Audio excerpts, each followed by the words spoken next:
I'm gonna break down 3 things you need to consider when you're choosing your cooler. We're gonna keep it simple, we're gonna keep it easy, we're gonna keep it fun. By the end of this video, you're gonna know what it do and when it do it. Technology TV, baby, let's get it in motion.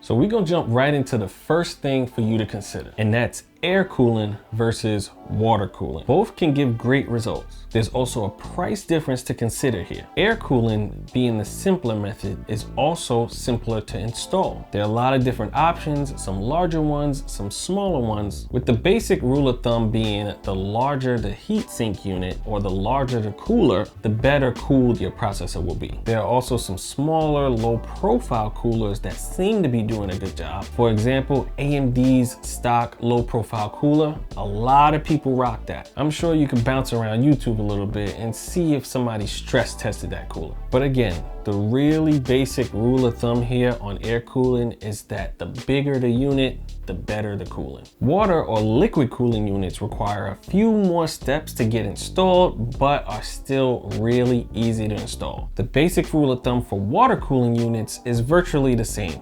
The larger part with the fans on it is called the radiator, and the bigger the radiator, the better the cooling. So we're gonna keep it simple here. As a beginner, you could be exploring maybe 3 options in water cooling. As a beginner in water cooling, you wanna look at it in tiers. Tier 1 coolers having 1 fan, Tier 2 coolers having 2 fans, and Tier 3 coolers having, you guessed it, 3 fans. Now, Tier 3 coolers are quite large, and I don't know if you're ready for that out the gate. I would stay away from Tier 3. Tier 1 coolers may be ideal for our 6-core builds, but I do highly recommend Tier 2 coolers for 8 and 10-core builds. Of course, you're welcome to do whatever you like and whatever your budget suggests. I'm just kind of throwing some simple logic at you to get you started. So make a preliminary decision in your head, about whether you want air cooling or water cooling, and let's jump into step 2. Step 2 is to choose your brand. Go to your PC part picker template, hit that cooler option,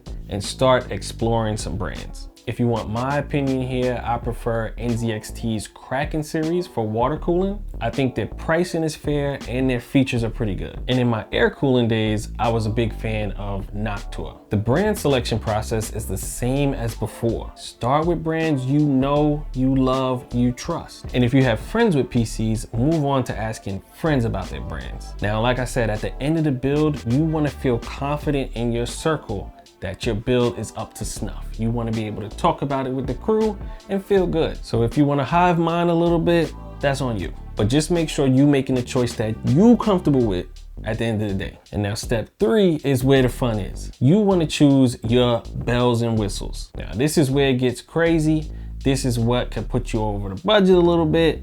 And this is what makes your build yours. That's right, we talking RGB. How much RGB do you need on your cooler? Do you need more than RGB? Do you need a monitor as well? There are air coolers that come with no RGB, and the price will reflect that. And there are liquid coolers that come with RGB, and some even come with monitors. So while your PC is in use, that monitor can be used to show the temperature, or a GIF, or cartoon, movie clip, whatever you want. The bells and whistles is where things get fun, but also can be where things get expensive, so keep the budget in mind. So start going through Part Picker, searching those brands, looking at those product videos, looking at those spec sheets, and get that decision made, my G.